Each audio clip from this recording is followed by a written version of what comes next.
Josh here, welcome to FramesPerSecond. Today we're at the Cooly Rocks On festival. We're just going to take some photos on my Mamiya C330. We'll be shooting a fair bit of colour film, get some photos of cars, people, and I'll be meeting up with my friend Alana, who I've done shoots with, so we're going to do a shoot while we're around here. So anyway, let's go.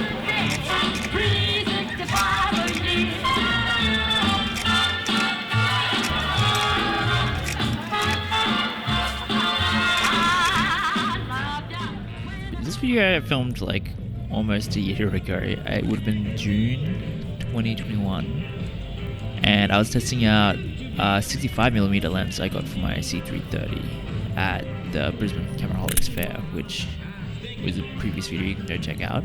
Having the wider focal length compared to the 80 definitely came in handy, and it's a good quality lens as well.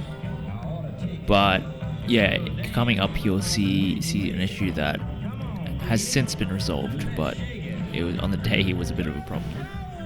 But for the most part, it looks pretty good, and we were shooting Lomography 100, which was pretty much the closest you could get to Kodak Gold until now, and you will see in an upcoming video as well. The event we're at is the Cooly Rocks On, which is a 3-day festival where people bring their vintage cars and dress up rockabilly style and kind of, yeah, just show that off. And there's music, there's dancing, there's like stalls to buy stuff, and even like Elvis impersonator competitions, stuff like that, which is like, it's all pretty cool. And there was like heaps of cool cars. I'm not usually a car person, but I am a huge vintage and retro person, and so I definitely enjoyed that part of it too. And the fact that there's all these like nice colors and stuff, and I love my color, as we've talked many times before. And so yeah, I don't think my car photography is that particularly great, but yeah, the colors are really nice, and I think the 65mm, yeah, was really good for this kind of thing, because I didn't have to stand too far back in the middle of the road.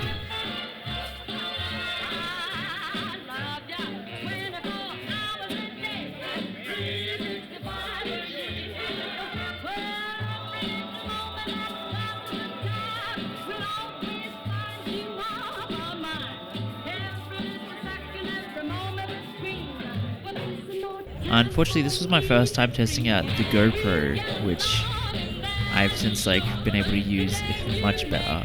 But the way I had it mounted on my chest plate, I had it angled more down, and so I later on figured out I should mount it upside down, because yeah, you're getting a lot of heads cut off and stuff like that.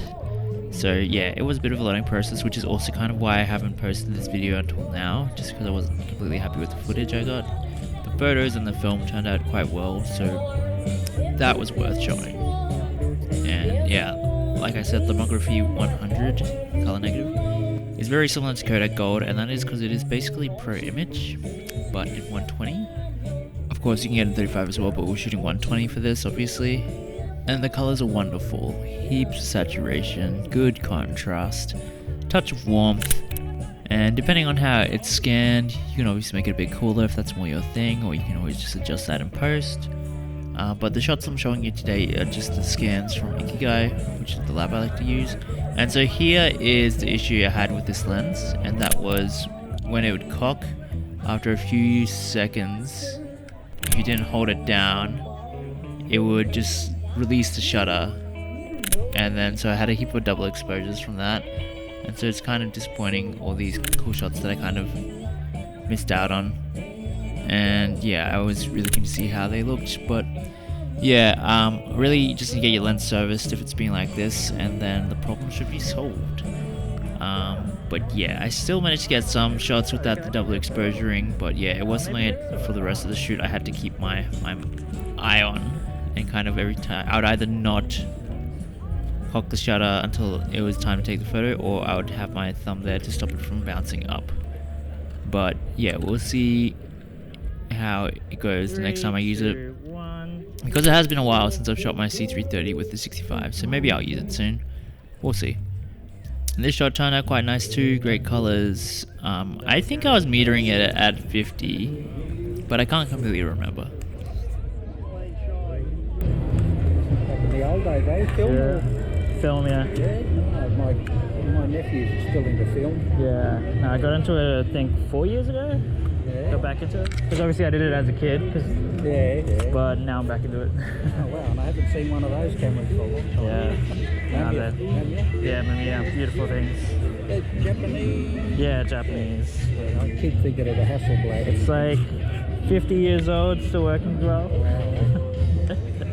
But yeah, it is really cool that this festival is a thing. So if you're around the Gold Coast area, it's down in Coolangatta, which is honestly one of my favorite beaches on the Gold Coast. And I definitely recommend just going there even when this isn't on. But yeah, keep an eye out because it is on again this year, either in June or July. But they do have like a Instagram you can check out. So Cooly Rocks On. And then this is my friend Alana, who I've done shoots with before. And she is definitely into the rockabilly vibe, and so she was down there already, so we decided to do a little shoot. Unfortunately, this shot was ruined by a double exposure, but we do have some other rolls from this day, which will be another episode, and you'll get to see the actual photo shoots we did from that. But yeah, so keep an eye there. Here's a little preview. We'll be shooting Ecto 100, but we'll also be shooting something else, so join us next time. So that's all the time we have for today, guys. Please let me know your thoughts on the images and the camera in the comments below. Feel free to like and subscribe to this post notifications so when there's a new episode. Anyway, I'm Josh. This has been Frames Per Second. Just get out there, shoot some film.